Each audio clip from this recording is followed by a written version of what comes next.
Yes बच्चों, आगे देखिए, मैं आपको बता रही हूँ अलंकार में जो शब्द अलंकार है उसके प्रकार में सबसे पहला अनुप्रास अलंकार। इसको हम कैसे पहचानेंगे और इसकी क्या विशेषता होती है। तो बच्चों, जहाँ वर्णों की आवृत्ति होती है, जहाँ वर्णों की आवृत्ति से जो सुंदरता उत्पन्न होती है, किसमें? काव्य में, कविता में। जब वर्णों की आवृत्ति होती है और वर्णों की आवृत्ति, आवृत्ति का मतलब होता है बार बार आना, ठीक है। वर्णों की आवृत्ति से मतलब आवृत्ति मीन्स बार बार वो चीज़ आना। तो जब वर्ण आपको पता ही है, जैसे ये क हो गया, ख हो गया, ग हो गया, घ हो गया, जो वर्णमाला होती है, तो वर्णमाला के जो ये अक्षर हैं, जब इन्हीं की आवृत्ति, आवृत्ति मीन्स पुनः आना, आवृत्ति बार बार होती है और उस बार बार वर्णों की आवृत्ति से जो सुंदरता काव्य में बढ़ती है वही क्या कहलाता है? अनुप्रास अलंकार। ओके, आइए अब इसके उदाहरण को देखें।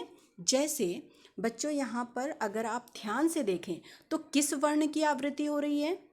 तरनी तनुजा तट तमाल तरुवर बहुछाए।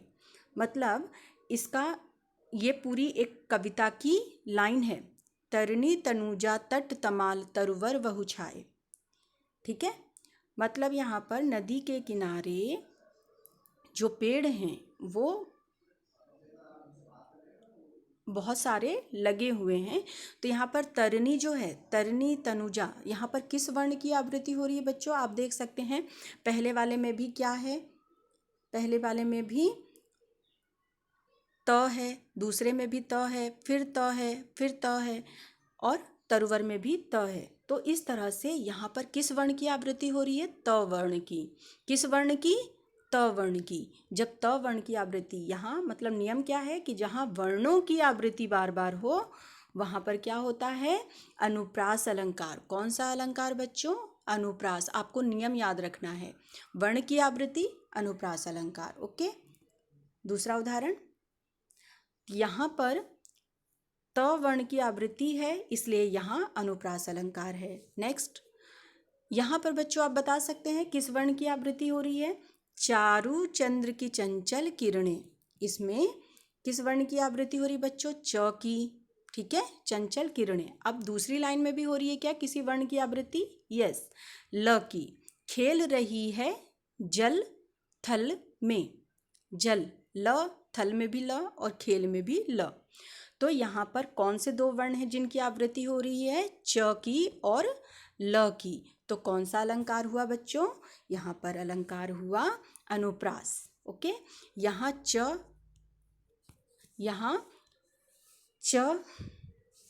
और ल वर्ण की आवृत्ति है इसलिए यहाँ अनुप्रास अलंकार है। आगे देखिए अगला उदाहरण, देखी सुदामा की दीन दशा करुणा करके करुणा निधि रोए।